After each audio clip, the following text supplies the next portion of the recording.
origens da violência de gênero, pelo que se tem conversado, pelas discussões que têm se feito ao redor do tema, percebe-se que ela nasce de uma expectativa que se tem com relação a papéis de homens e de mulheres, né? E como esses papéis são ou não atendidos, né? E quando não acontece o atendimento, né, ou o preenchimento da expectativa com relação ao papel que é designado para homens e mulheres, tem a possibilidade de aparecer a violência como forma de mediação, né?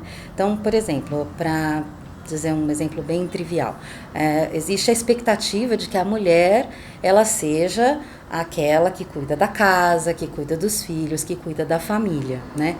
E mesmo com todos os avanços que as mulheres conseguiram nos últimos anos, né, nas últimas décadas, de poder estudar, de poder estar trabalhando, essas expectativas socialmente, historicamente constituídas de cuidadora do lar não foram mudadas. Então, ela, além de estudar e de trabalhar, ela ainda tem que dar conta da casa e da família, né?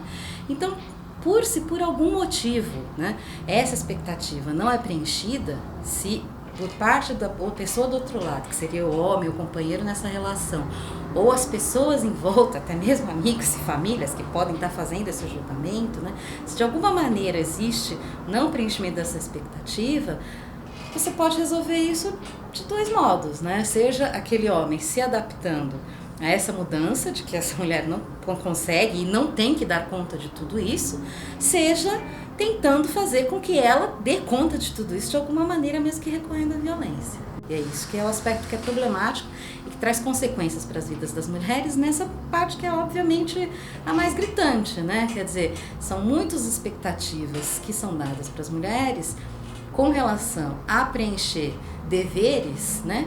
E são muitos os direitos que são dados aos homens, né, socialmente falando, de cobrar da mulher esse dever, né? Então, para a mulher é complicado esse papel de lidar com tudo da vida, né, e ter que responder a essa demanda, né? Mas por que essa demanda tem que ser só da mulher? Esse é que é o questionamento que a gente tem que fazer. E violência de gênero tem vários aspectos, não é só do homem com relação à mulher, né? Também é com relação às pessoas que fogem de tudo que se refere ao papel de ser homem e ao papel de ser mulher, né? E aí a gente está falando o que é o papel de ser homem. Aí a gente inclui outras coisas, né? Não só aquele que lidera a casa, que é esse o papel, né? É o chefe da família, é o provedor, né?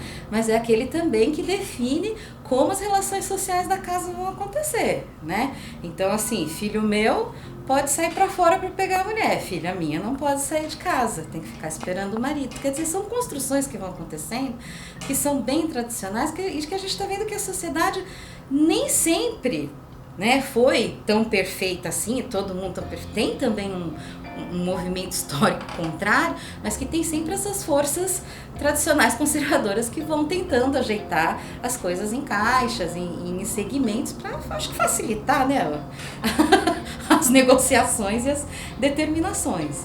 Então, assim, para as mulheres, do ponto de vista, quando você pensa na injustiça das relações, as perdas são muitas, né? Porque a gente acaba levando a gente conquistou muita coisa, mas a gente não conseguiu equalizar a justiça na divisão de tarefas, por exemplo, né?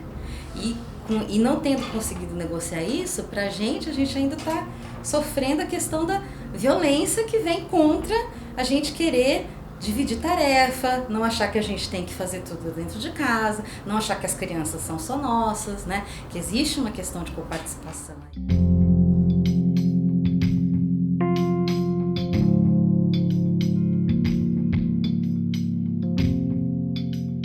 Uma coisa que é muito importante é a gente tentar divulgar o máximo possível informações sobre serviços e caminhos que essa mulher pode procurar para estar evitando um agravamento do quadro de violência, né?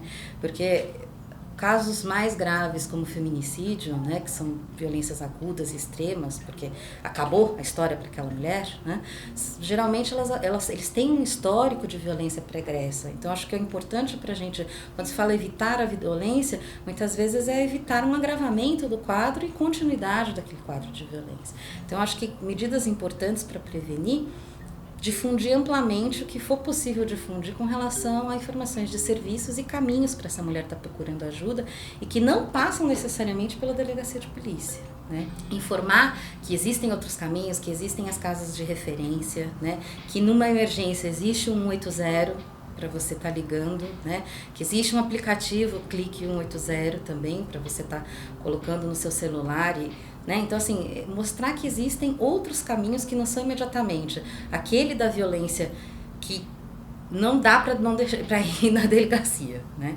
E uma coisa também que é interessante na questão da prevenção é a gente estar sempre colocando no debate público o que é a violência de gênero, né? As raízes dessa violência e como a gente contorna esse tipo de violência. Porque a violência ela é uma eclosão máxima de divergências, né? Mas então não existem outros caminhos para lidar com essas divergências? Então, assim, explicar essa questão da cultura da violência de gênero, né? Existe uma cultura por trás, né? Por que é aceitável que homens exijam de mulheres e se elas não cumprirem que eles usem de violência contra elas, né? Então, é esse tipo de discussão que a gente tem que fazer na sociedade.